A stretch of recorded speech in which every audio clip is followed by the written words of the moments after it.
Welcome back to the Total-MLS Roundtable. Almost forgot the name of the show. I'm Dustin Richardson here in Houston. I'm going to apologize ahead of time if we lose signal or something goes crazy here. It's because the skies are opening up around the Houston area. There's lightning and thunder all outside, so hopefully everything goes normal here. We don't lose any signal, any power, anything. But we're going to go on as planned. Today, alongside me, I have Philip and Mike, both in U.S. kits. Mine's in the laundry, so I'm going with the classic orange of Houston Dynamo, Club Before Country, for now. Guys, how's it going? Good. That's good. Yourself? Not bad. Other than about to get hammered by some storms, everything is good. We lost a good one, Robin Williams, today. Yes, you did. Shout out, rest in peace to Robin. No, we all got a lot of laughs out of him. We'll start off with thoughts and prayers. His family, everyone affected by that. It's awful. Very sad. Let's talk a little MLS now. We've had a lot go on in the last week or so. We'll start off. Landon Donovan has announced his retirement. Landon Donovan, greatest MLS player or greatest MLS player? Right. Your thoughts? I think he'll go down. I think a lot of people have said if they build the Mount Rushmore of MLS, he's one of the first people that you put up there, probably next to Lamar Hunt, actually. Uh, you know, all-time leading in goals, just what he's done. When he stayed here and he built the league, and you got to give the guy credit for that. I never personally faulted him for not really going over to Europe. He had a couple of loan stints. He did well at Everton, didn't do so well at Munich and Leverkusen. It is what it is. But he did well for MLS, and he's a character that'll be missed. But I'm sure we'll get him on TV. Or I know he said he wants to do something in the youth game, I guess, at the LA Galaxy level, the youth level for the LA Galaxy. So we'll see. Philip, your thoughts on Landon calling it quits? Yeah, it was definitely a shock. But yeah, I have to agree. He was really instrumental in that time when MLS was barely on the level of staying as a league and having it prosper to what it is now, with a league that's self-sustaining and is very stable. I kind of differ on the opinion of Landon in Europe. Personally, I thought I would want to see him try it and see how it goes. But with what he did, staying in MLS, helped out people like Graham Zusi, Matt Beasler, knowing that they can stay in America, stay in MLS, and actually have a pretty good career. So in that aspect, he did grow the game. He grew the game in his own way. Yeah, I think he doesn't get a lot of credit for, he gets bashed for not going to Europe and not, trying to go to Europe, or if he did go to Europe, coming back quickly or too soon. But I don't think he gets the credit for what he did for MLS, not just the league, but like you said, the players in it, guys like Beasler or Zusi, these young guys that now are staying in MLS. Europe isn't necessarily the be-all, end-all. I think he's not going to get credit for that, but he definitely was one of the kind of pillars that helped MLS not just stay afloat, but grow and continue what it is. Every American soccer fan or even sports fan knows who Landon Donovan is. I remember when the Dynamo came in 2006, people were saying, well, when's Landon Donovan going to be here? People wanted to see Donovan. People know who Landon Donovan is. It's like we saw this year when he was left off the World Cup team. It wasn't necessarily because people thought he should have been on the team, but it was because he's Landon Donovan, and that's who people know. Well, if Landon Donovan's not on the team, then who is?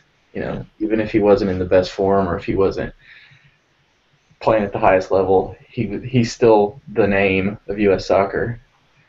I think he goes. I mean, like you guys said, probably into broadcasting, maybe coaching, a little of both. Probably can do whatever he wants, really. Yeah. So Landon leaves the Galaxy. That puts him down to 2 designated players. Robbie Keane, getting older. Omar Gonzalez, who knows what the future holds. It looks like LA may have a little bit of cash and some bright lights of Hollywood this offseason to try to entice some people. What do you guys think? Well, they just gave up some allocation money, didn't they, to San Jose for Alan Gordon? The great Alan Gordon returning to LA. The Bash Brothers. No more. Gone forever. Darn. Yeah, they gave up some allocation money, but A, the league never releases it, so how much did they give up? And B, who's to say they can't just pay whatever they want and like Seattle did and get Dempsey or whoever. It is the Galaxy. Here in Houston, it's very hurtful to talk about them spending all of AEG's money, and we bring in some Hondurans and Beasley. It's like 40. Sad to be the stepchildren. All right, so moving on from Landon. Also last week after we aired, we had the All-Star game, Bayern Munich and the MLS All-Stars. The MLS looked pretty bad in the first half. Then Bradley Wright Phillips with a screamer from distance after Lewandowski's screamer of his own.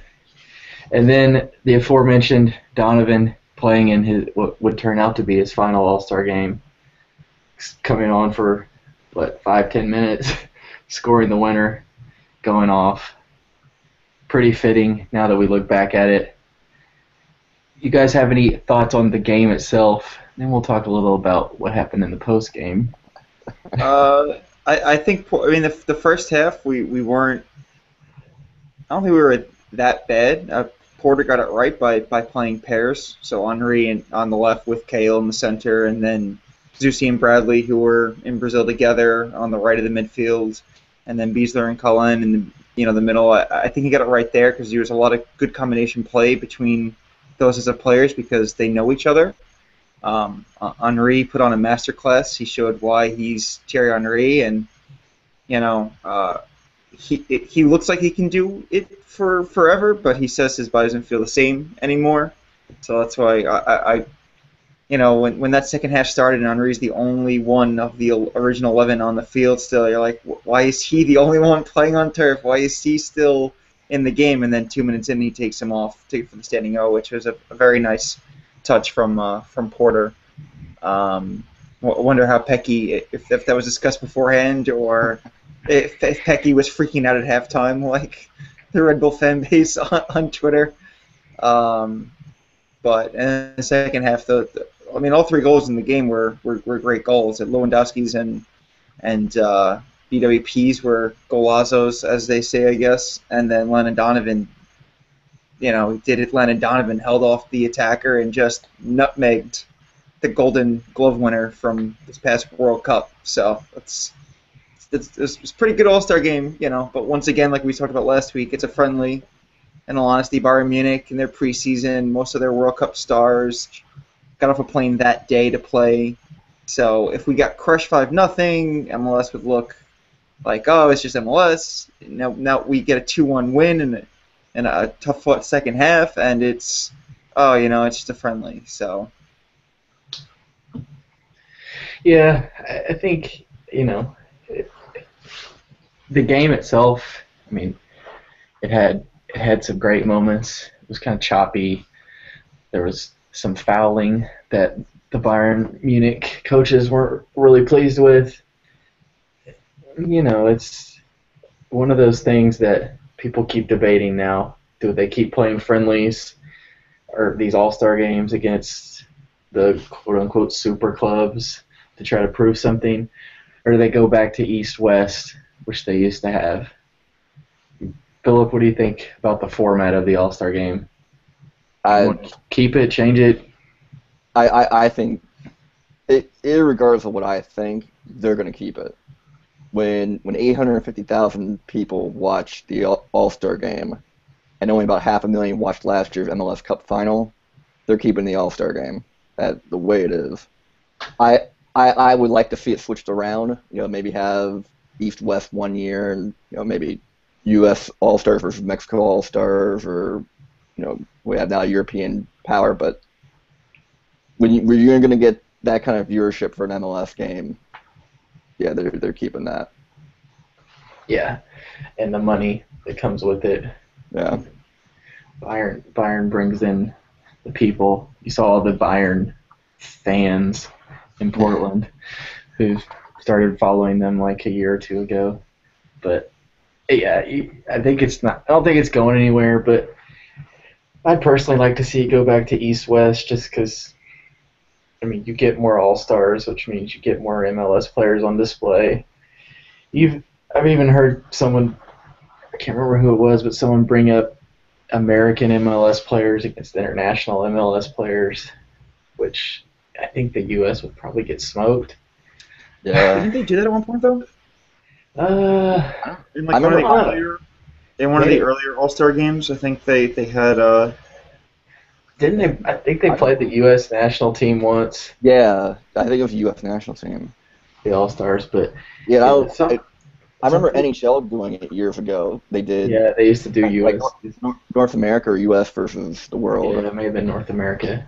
Yeah, MLS could do North America against the world, and that'd be a heck of a world team. Yeah. You wouldn't have enough forward spots to get guys in. You got Henry and Wright Phillips and Higuain and not even scratching the surface. Yeah. You got guys like Valeri, Cahill. It'd be pretty good team. I think they stay with against the big club for a couple more years, and maybe I don't know. 2020, 2021, they start going back east-west, but that'll be when the talent starts for the American, for the overall league starts getting up from the reserves for the bench. When our benches start getting stacked also, maybe they go back to east-west. And who knows, do they put MLS Cup on the line there to host whoever wins east or west like they do in the MLB? Maybe make the game meaningful. Then that's dangerous because players going to challenge in an all-star game in a friendly, you might lose someone to injury. Yeah, so you got guys from teams that are in the dumps, just going out there trying to, show off and hack people probably. Yeah, and just to point in before anyone else says, they did do a USA versus World All-Star game in 1998. Ah, 1998. US won 6-1. Ooh. Wow. See, that's when MLS was kind of. It didn't have nearly the world stars it does now. Well, yeah. Well, pretty much. Look at the goal scorers. McBride, Lawless. Yeah, it's pretty much the U.S. national team. Yeah, back then it was. Yeah, and you don't have the influx of foreign talent like you have now. I mean, you got guys from all over. Yeah. So, yeah, All-Star games, like it or not, it's probably here to stay. But after the match, Caleb Porter and his idol, Pep Guardiola, going to have a nice little friendly handshake. Pep says he didn't see Caleb Porter, which is why he didn't shake hands. Pep walked around yelling at people, pointing at people. It was a little weird. Mike, what do you think? Does Pep Does Pep forget that these games are televised and everyone saw the finger wag he gave to Caleb Porter after that whistle was blown? Because I'm He pretty sure after the whistle was blown, he gave the finger wag. I mean, unless I saw something else on TV. maybe he didn't see. He saw someone else. He was finger wagging. Caleb was hiding. Who Maybe knows? he was looking. Maybe they was looking in the mirror. I mean, they're both wearing almost the same shirt. They were plotting it out. So maybe he thought it was just a mirror there, and he just saw himself, and he was wagging to himself that his team just lost. I don't know, but it was. I mean, I found it disrespectful, because if it was reverse, if Schweinsteiger had gone in for a hard challenge on, I don't know, BWP or Zusi or whoever, and they came off the field and went straight to the locker room, I'm pretty sure Caleb Porter still would have shook hands with Pep Guardiola. Now, whether that because he's his idol or whatnot, it didn't seem right that he wouldn't do that. It doesn't happen at the co-ed 7v7 level. When your team gets beat 10-0, you still shake the team's hands. The other team's hands. I don't know why Pep Guardiola can do it, but I guess Still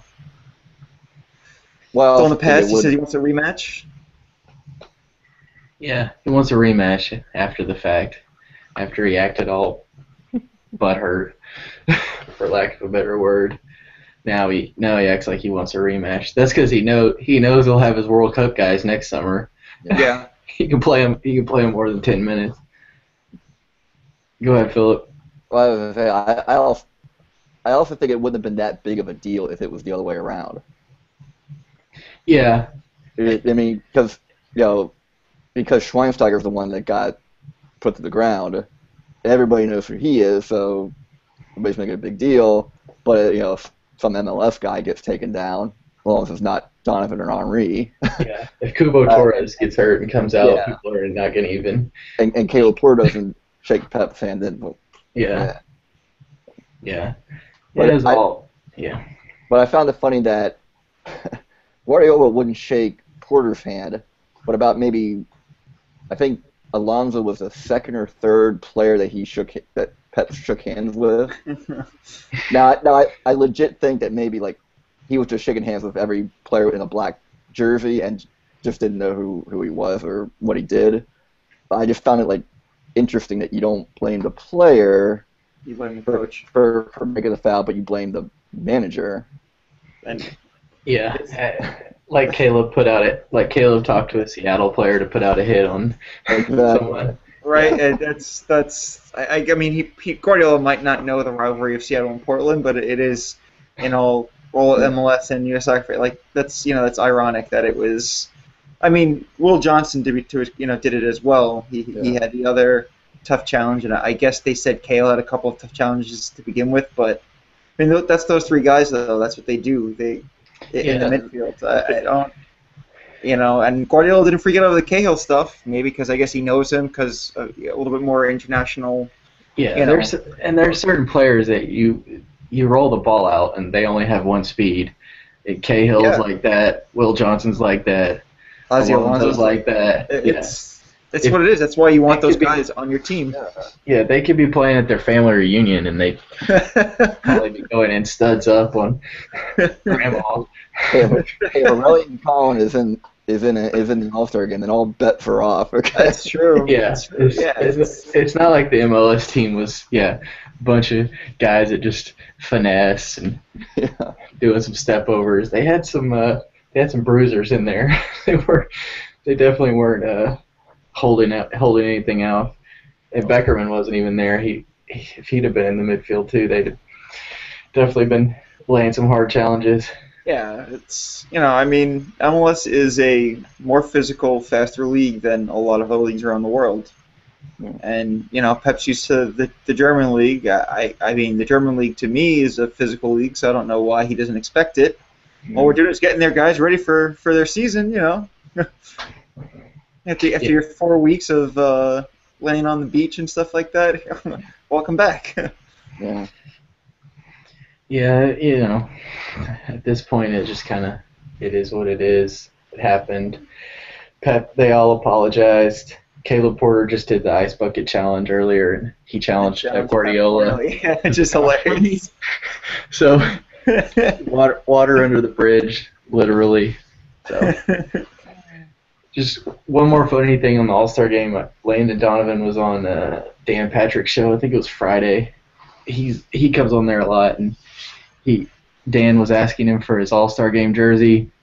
Yeah. Landon said that they get 2 jerseys, so he could maybe give him the other one, but he traded his other one with Bayern's backup keeper, who Landon played with when he was there, and he said he spoke to him after the game. I can't remember his name, and Landon asked him Stark, I think his last name is. Stark, yeah, something about you're backing up the greatest keeper in the world. What are you doing here? He said something along the lines of he gets a nice paycheck to just sit and watch Neuer play. So that was pretty funny. It was probably winners medals and all that, yeah. Yeah, gets Champions League medals, Bundesliga medals. I do the same thing. It's like in the NFL. They always say there's no better job than the backup quarterback. You don't have to do much, and if your quarterback's not any good, then you can sit around. You can sit around and people will be clamoring for you.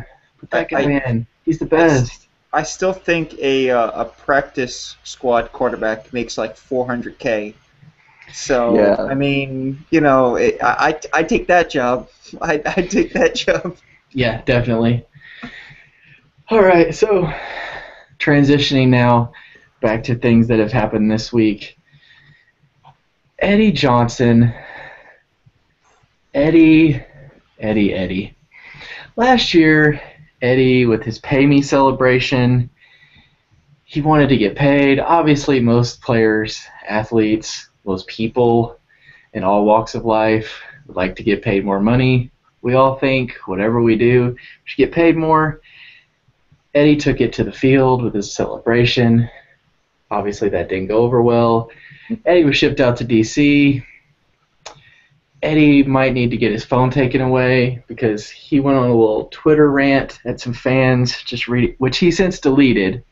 But reading some of it, he told someone not to quit their 9 to 5. The always famous, you work for a living at a desk and I'm a professional athlete bomb. I played in one World Cup, but have you?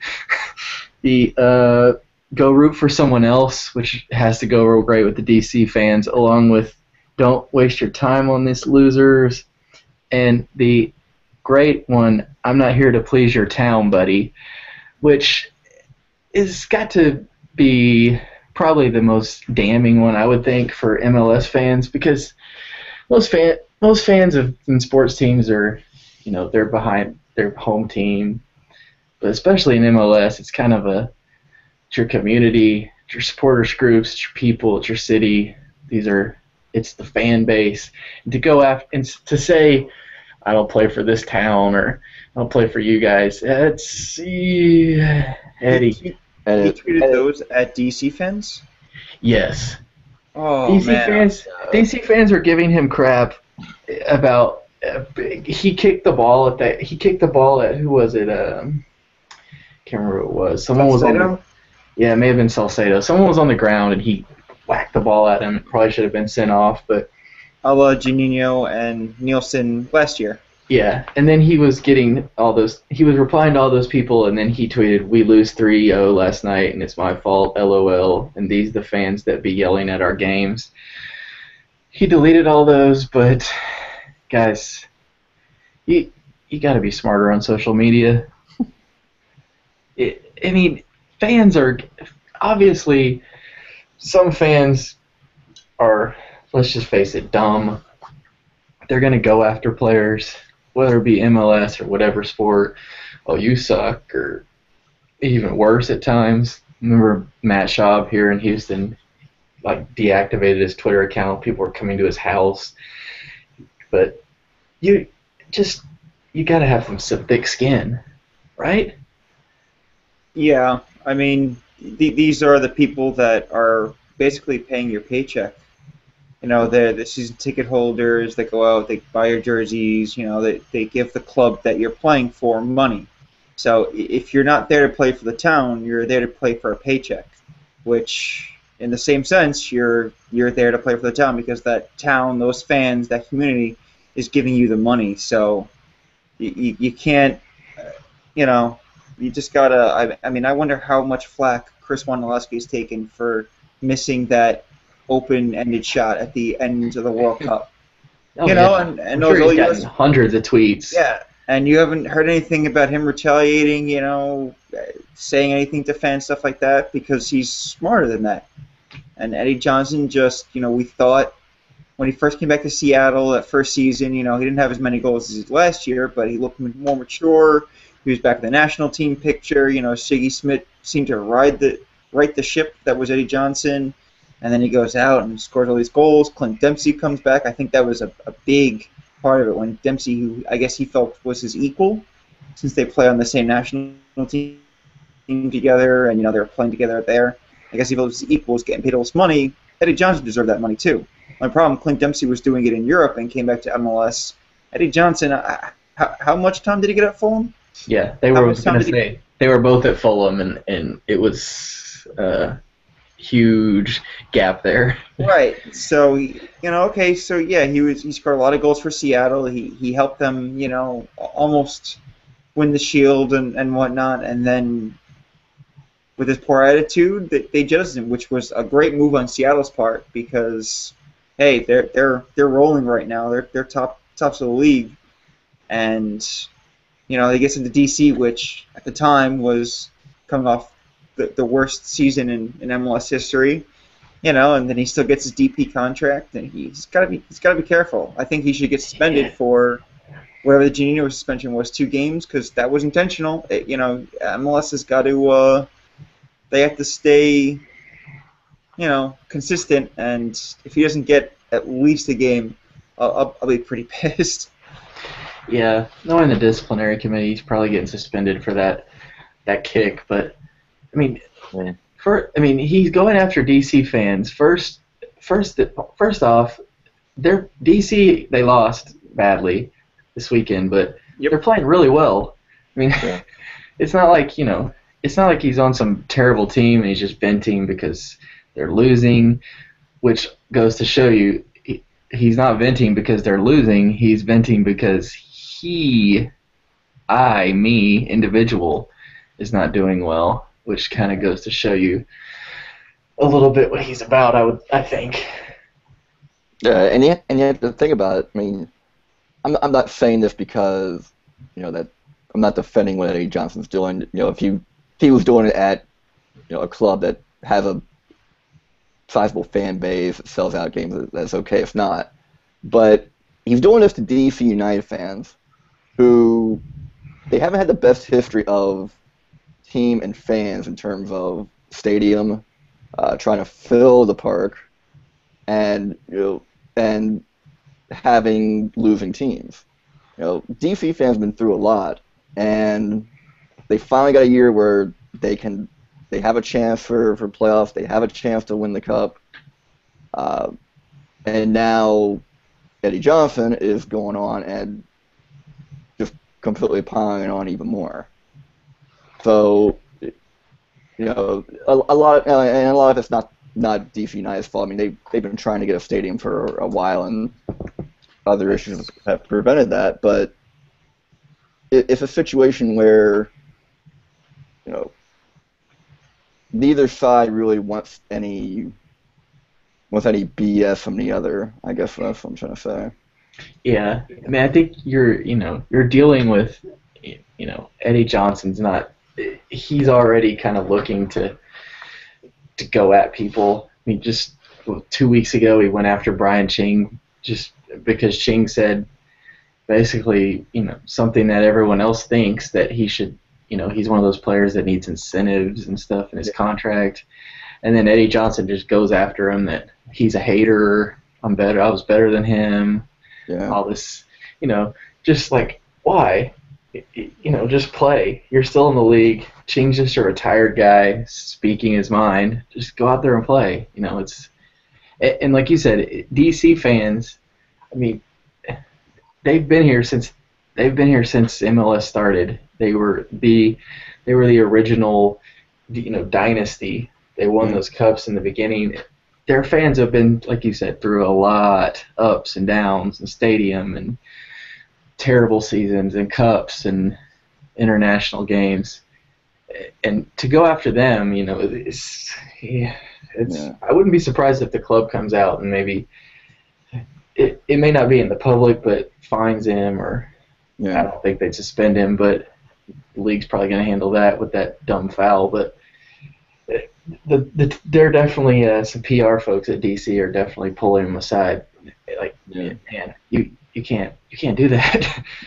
And quite frankly, I mean, I'm not saying anything controversial here, but he needs to grow up.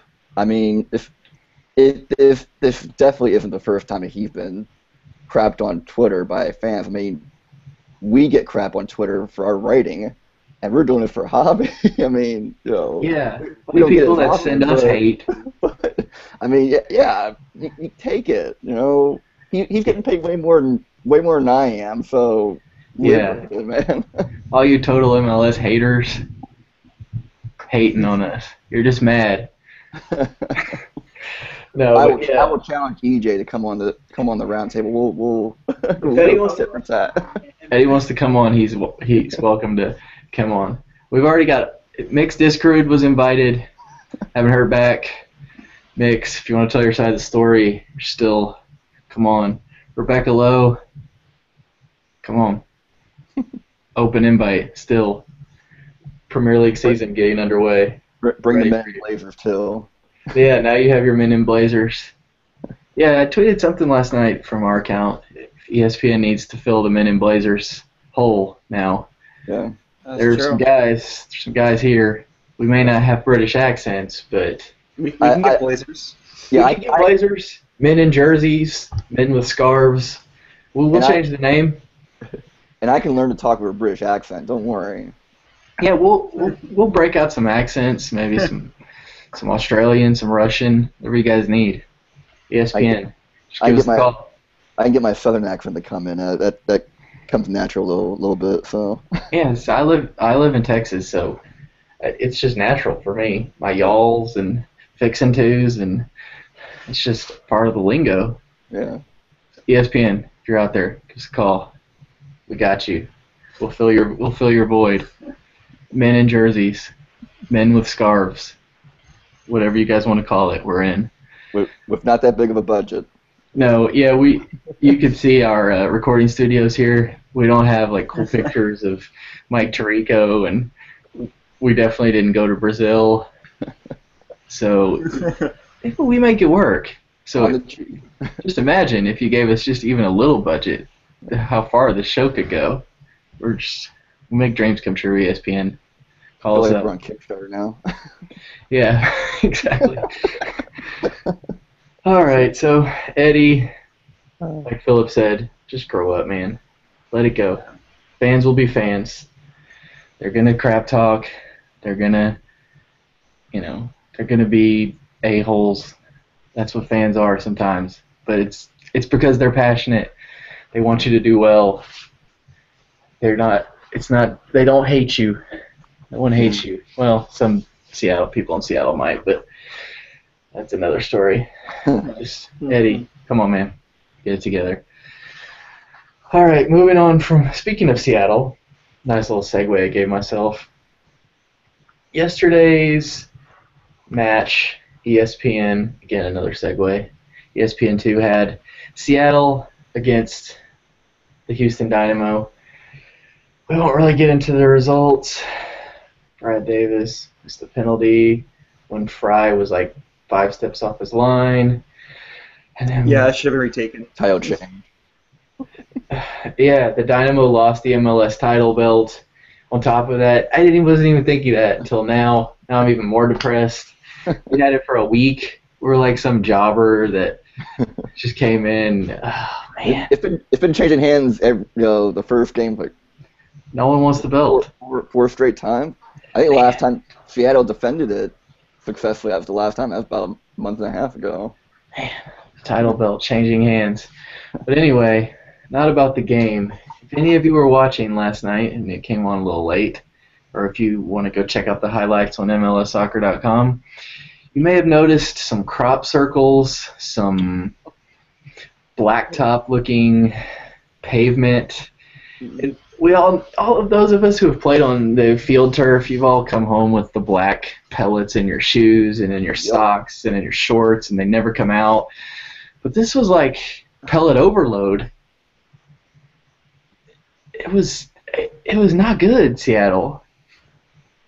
It was almost as if they brought in a truck to put in the pellets, and somebody accidentally pushed the button and just dumped it on, and thought, oh, what do we do now? Well, let's just to make a circle, just drag it out. You know, they just dumped it all in the center circle. Yeah, that center circle was pretty gnarly looking. I didn't watch the game last night, but I watched the highlights this morning, and I before I had saw anything on Twitter about the field, that was my first looking at the field turf, because like you said, play on a lot of field turf, and you know what field looks good and when a field looks bad, and that field looked really, really bad. I'm thankful Seattle has to come to New York and that we don't have to go there, because half our team wouldn't play on it. So you know. Well, that too, yeah. You know, it's. Didn't someone tweet out? Was Jeremiah Oshan? He tweeted out a photo of what the field looked like on Saturday, and there was like hundreds of people. Apparently there was some. Yeah, apparently there was some big event Saturday, and people were all over the field. And apparently they rake the field in those circles. That's why it looked like crop circles. Yeah, just not good.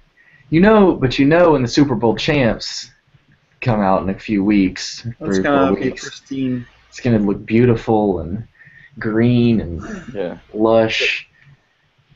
But my thing is, I don't get the corporate event excuse. Like, did the people at the corporate event like shovel pellets into the center circle? I didn't get that. They must have beat it up, and then they felt like they needed to rake it or something. I don't know. But I mean, the sad thing is they had 50,000 plus people there at this game on a Sunday night. Nationally televised, and people are talking about the field, and not the fact that Seattle had 50,000 people. They have a chance to break the MLS attendance record for a season. You know, all these things we should be talking about, which are great, and which, you know, Seattle is at the forefront of, you know, growing the game and their attendance and things like that. But it's just there's people that still go back to why do they still get to play at an NFL stadium? Yeah. Well, it's because they get those 50,000, and this is just one of the kind of minuses that they have to deal with. Yeah. Well, they know how sporting feels now. Yeah, it's better than football lines, I guess. Yeah. MLS fans go crazy about lines on fields. That'll be in a couple of weeks, so. Twitter will get fired up when BBVA is going to have football lines. Listen, BBVA Compass Stadium is going to have football lines. Yes, your question is going to be, but it's a soccer-specific stadium.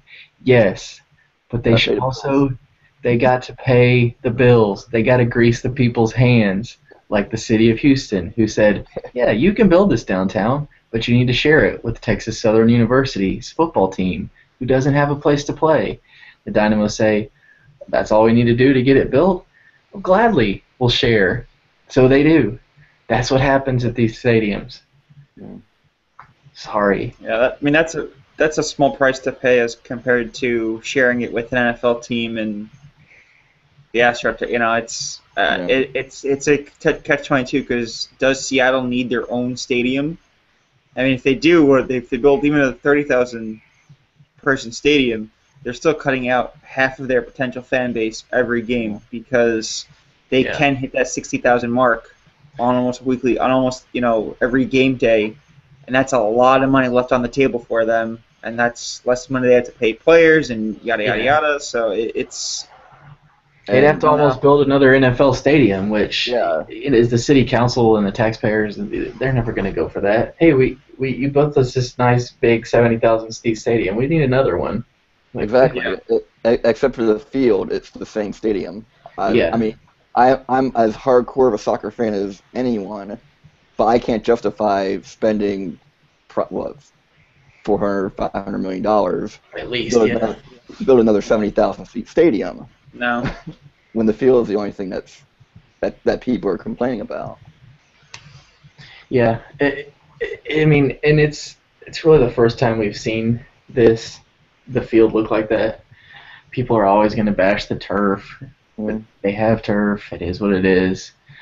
But it just so happened that a national televised game, their turf looked That's like a blacktop. that's People what the basketball. kicker is that it was a nationally televised game. So Yeah. every MLS fan turning into that is going to harp on it. Anyone looking for Sports Center and turns onto that is going to go, why is this field all disfigured and looking? Yeah, the game was started on ESPN News because of all things arena football. Hey, it was the conference semifinals. Conference, I think it was the conference final. Oh yeah, The it is winner, conference final. the Yeah, winner went to the final. the Arena Bowl. Yes. Yeah. Arena Bowl, sorry, you guys. It's, But I once think it went back to ESPN2, everyone freaked. Yeah. That was the first thing they freaked out. What is that field? What is going on? And I was hating before it was cool. yeah, we invented hating on Seattle's field. Just to take a line from Seattle, we invented the field hate. It was just, it is what it is. Like I said, like we said, they're not going to build another stadium. They're going to share CenturyLink. They're going to deal with things like this. If this is the worst that they have to deal with, Yeah. it's the pluses far outweigh than the minuses. So Yeah. we'll take it. Why can't they get the turf that Portland has? That didn't they just redo their turf like last year? This Yeah. new type of turf, is it not NFL football friendly? I mean, if that's the case, I'm sure. Yeah, I'm sure it's something. I'm sure it's the Seahawks have the final say. It's what's their co-tenants, but we know who pays the big bills there. It's the NFL. I'm sure. Yeah, I'm sure Merritt Paulson could speak on that. Merritt, if you're listening, why do you guys have nicer turf? And teed him up. So that's Seattle's field turf. We talked a little about that game. Houston, another disappointing loss. I said last week they had a nice win against DC, and people were saying, oh, here comes the Dynamo. Here comes their late season surge. But then I said, slow down. They have to go to Seattle. This is going to be what defines them. And I'm here to say right now, apologize to all my Dynamo peeps, all my press box peeps. You see, 2014 season is done. Calling it. DOA, calling it. It's over. The East is bad. The East is so bad. They're letting everyone climb back in. Freaking Chicago has like 4 wins, and somehow they're in playoff contention. But and half them are against the Red Bulls. well, you know, that's bad. That's bad for us. That half of their wins are against us, and they're still that close in the playoff hunt. yes, it's rough in the East. I think Houston's out. I'm partially saying that because I'm trying to reverse jinx them. But does anyone want to win the East? I mean, we're all East guys here. So All our teams lost. all our teams lost. DC lost. DC lost. I don't know what's going on in the East anymore. No one wants it. I mean, ultimately, Sporting's got to be the favorite still, I would think, but by default, yeah. by default, yeah, because no one. I mean, if someone strung together 3, 4, 5 wins, New England didn't win. New England lost for like 2 months in a row, and they are still in it. They'll point out. It's crazy. Yeah, you would think losing 8 straight, you're done. Your season's over. You did in the Premier League. You're getting relegated. Yeah. Yeah, it's crazy how after what 20-something games, 20-something points is is looking In like playoff contention. a contender. It's man, it's crazy. I think, I mean, Columbus had a big chance and let it drop. Toronto's starting to look decent. They're just so inconsistent.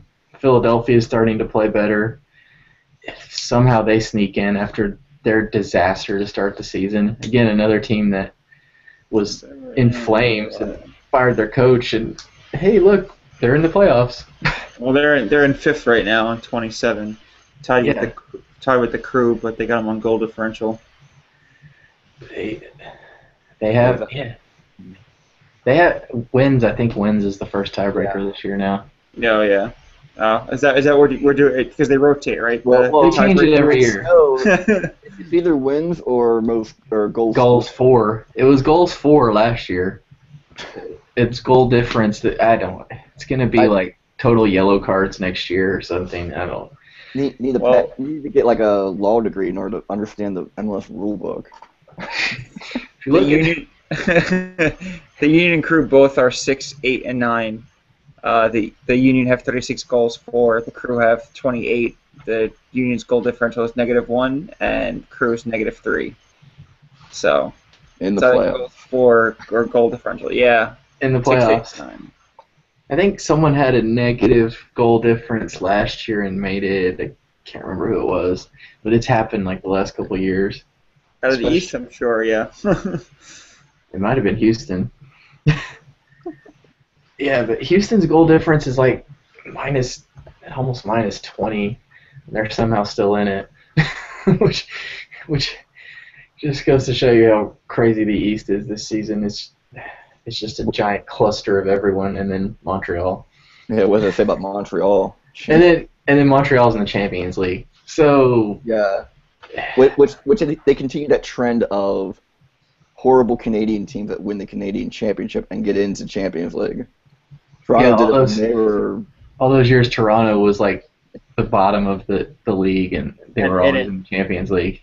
And now Toronto and Vancouver both look good, and we get Montreal, which I'm not complaining about because they're in the Red Bulls group. So Yeah. an easier side. Although, I mean, the Red Bulls can play down better than anyone else in their competition. So if they're playing a team that has never won in like 4 years, that they'll lose to them. But they'll go out and they'll win against. That's a very New York sport thing to do. The Yankees just do it. The Knicks used to do it. They just play their competition, and it's extremely frustrating. Yeah, so it's a giant cluster. Who knows? Every week it seems like we talk about, oh, here comes so and so. Oh, this team's looking bad, and then the next week it's totally different. So come October, I guess we'll see who's left standing. Well, before we went on air, when you were changing jerseys, Phil and I were talking about the results, and the Red Bulls a week and a half ago tie RSL at RSL, which is a pretty good feat, and DC, who's playing a lot better than the Red Bulls, in all honesty, go out there, lay an egg, and 3-0. So it's week to week. You don't know, it's anyone can go out there and be world beaters in MLS week to week. Like I said last week, Champions League is going to be a very big factor for some of these teams. Kansas City has the depth. I think that it's not going to affect them. They've been there for the past couple of years. But the Red Bulls in D.C., D.C. won't follow the playoffs, but they'll lose positioning. They might lose home field for the playoffs, and the Red Bulls might fall out of the playoff picture altogether. Yeah. Sporting has 39, D.C. 37, and then it gets into Toronto 28, Toronto 32, New York 28, Philly, Columbus 27, New England 26, Chicago 25, Houston 22. New England has 12 losses, but they're 1 point out. Yeah, They've lost almost half their games. They have 26 games. They've lost 12 of them. They're lost 1 point out.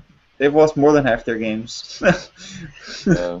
Oh, yeah, they played 22. They have 26 points. They've lost more than half their games, and New England's still in it. Just crazy. And then you go and you look at the West, and the West is 41, 39, 36, 34, 32, 30, 30. So the top 7 teams. Yeah, Portland's in 7th with 30. If they were in the Yeah. East, they'd be in 4th. Yeah. That's MLS for you. I remember that one year was 2011, and Sporting won the Eastern Conference, and like they would have been 5th in the West. Like, it was just crazy how different the standings were. Yeah, and year to year, it's always, one conference may be different. We'll see next year. It looks like they're going to have to switch the conferences. Houston's probably going back west, which makes sense. Maybe even Kansas City. Maybe Kansas City, but I think for now, when Atlanta comes, somebody else is definitely going to have to move. But Because aren't two's coming to the East? who's coming so. this year? That would give them 12. If Houston moves, that would still be 11 and 11 9. and 10. 11 and 10. Yeah, Well, they're well, I probably know. going now. Well, I know Rob Heineman he said a couple times publicly that he wouldn't mind if Sporting went to the West. And Yeah. that would suck for me, being on the East Coast, but you get Portland and Seattle playing in your stadium at least once a year. Go out there, LA. yeah, it's better revenue-wise, but that kind of thing, I mean, it definitely wouldn't help in the stadium because they sell out every game. Yeah, they I don't mean, have to worry it'd about be more of a TV thing and competition, I guess. Yeah, and it's not like they can't level the conferences, because if they tried to level the conferences the next year, it would just be unlevel again, because some Yeah. team would jump up. Like, who saw DC jumping Yeah. up like they did this year? But all right, we got about 10 minutes left. We're gonna finish it off. We'll open. If you're the Chivas, how do you feel with Houston and then possibly Kansas City coming over to the West? If you're FC Dallas, that's good for you guys with the rivalry FC Dallas, but outside of that, I mean, we were in the teams West that- for so many years. the last couple of years. For Houston, it wouldn't be that big a difference. And, They were there for so long. and KC traded off. Did he? They traded off 2 or 3 times going from Yeah. West to the West, the East. So. The old Wizards. Yeah, I don't know where I forget where they were in when they started or how many times they changed, but yeah, they've changed a couple times. Yeah, but now look at the franchise. Look at how well they've been doing the past couple of years. You have something like that coming over, a strong base. It's something like if Portland was somehow in the East, got switched these for whatever crazy reason. A lot of East teams would be sweating. Yeah. I mean, yeah. I think the league's just gonna move whoever geographically makes sense, and then they'll just let the logistics play out from there. Yeah. All right, a few minutes left. Let's talk Open Cup before we finish this thing off. If you didn't know, the Open Cup semifinals start tomorrow. People, the U.S. Open Cup is a great tournament.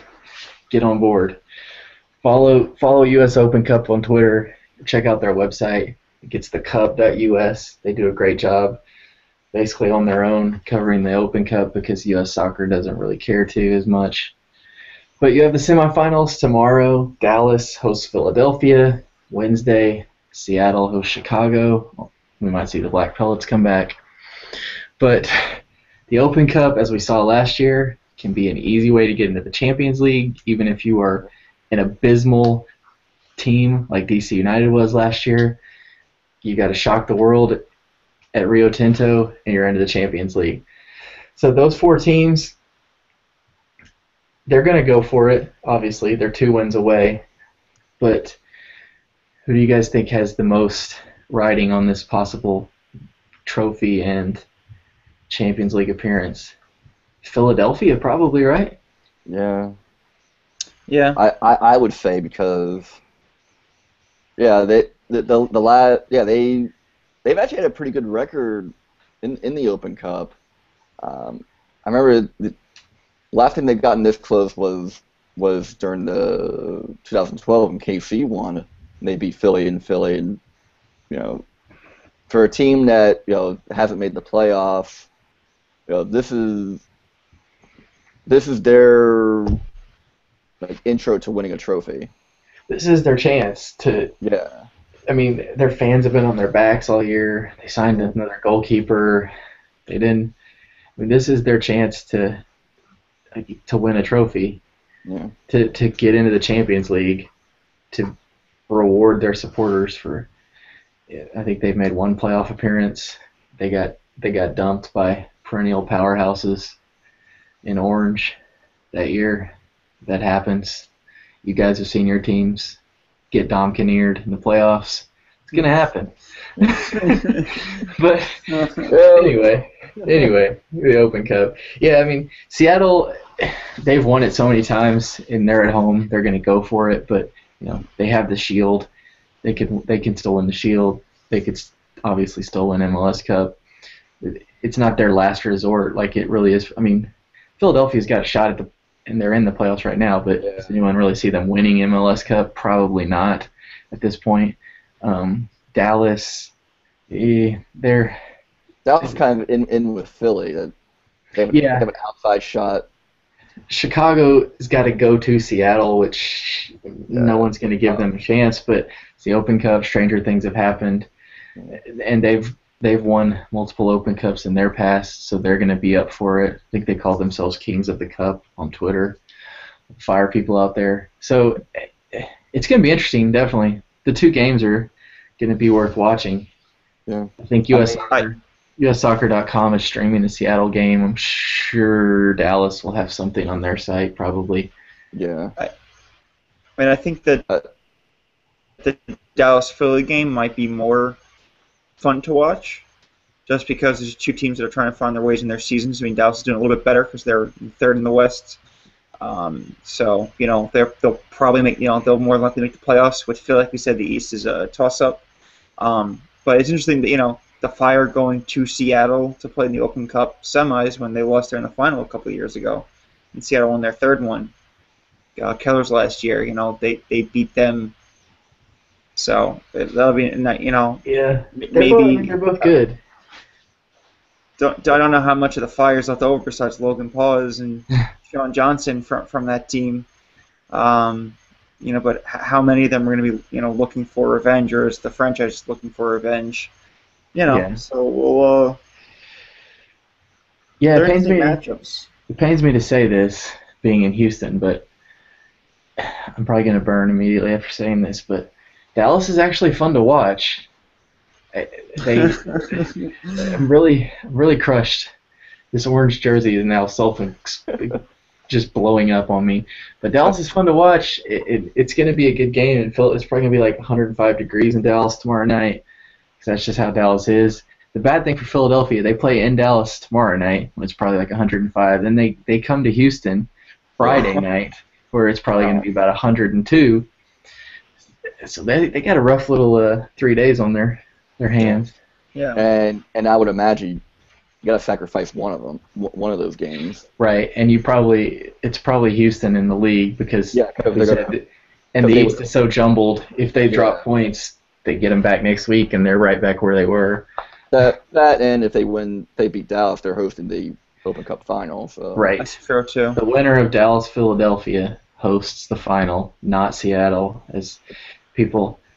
And I said we might see the Pellets again, but Seattle plays their Open Cup games at Starfire, not CenturyLink, so no black Pellets. Do you think are they playing at Starfire though? Because I know they played their finals at. They did the finals at CenturyLink. At CenturyLink. Yeah, I think the semifinal is a big game too. The semifinal is probably. I can't. We'll look it up. Someone will tweet us later. I think the semifinal is at Starfire, but I could be wrong. If I'm wrong, you can tweet me. Tweet Total-MLS. We'll figure it out for you. All right, guys. That's another hour just like that in the books. So much to talk about, and there's always more to talk about. We'll wrap things up. Mike, any last words? No, just Rebels have a week off, so hopefully they actually get some rest and actually rest because this team has been quote unquote fatigued since since mid-July when MLS resumed play, which is impossible because they had 3 weeks off, but whatever. Yeah, the bye weeks are starting to hit now. Weirdly, after we had a month off or whatever it was of World Cup, now we see byes. New England has had a bye. New York has a bye. Just the weird MLS scheduling. Philip, any last words from you, my friend? Well, I'm just going to point out that they are playing a Starfire. There we go. I mean, Sometimes I'm smart. and and it's going to be a great week. I mean, we also have European season starting up, so Oh yeah, Saturday morning. yep, shameless plug for 32 Flags. So 32 Flags, another great soccer site on our network. The guys, they do a great job over there. Go check out 32 Flags, along with Total MLS, bringing the soccer knowledge for our network. I've got nothing left to say myself other than Houston Dynamo, please pull out of this slump. Go beat the Union on Friday. Make some people proud. Do it for the fans. Do it for the people of Houston. We have nothing else. The Texans got beat 32-0. The preseason football game. Ryan Fitzpatrick is worse than Matt Schaub. I can't live like this. The Astros have lost 100 games for 3 straight seasons. The Rockets just were like, oh, Chandler Parsons, he can go. We can't do this anymore, Houston. We don't have anything to back ourselves on. Our college, the University of Houston, where I went to school, we're like an also-ran. The Big 12 doesn't even want us. We can't live like this. Houston Dynamo, you have been our only hope. The Houston Dash, their season's over. They're done too. You're our only hope for years. You have to bring joy to the city. End rant. Thanks, everyone, for watching. Thanks, everyone, for listening. If you are watching this live, thank you. If you are watching it on playback, thank you as well. We're going to have this posted on the All-American Soccer Network. I'm going to be emailing it to them, so you can be able to check it out on MP3, check it out on YouTube, on our site. You can follow all of us on Twitter. Thanks, everybody, for listening. We'll talk to you next week.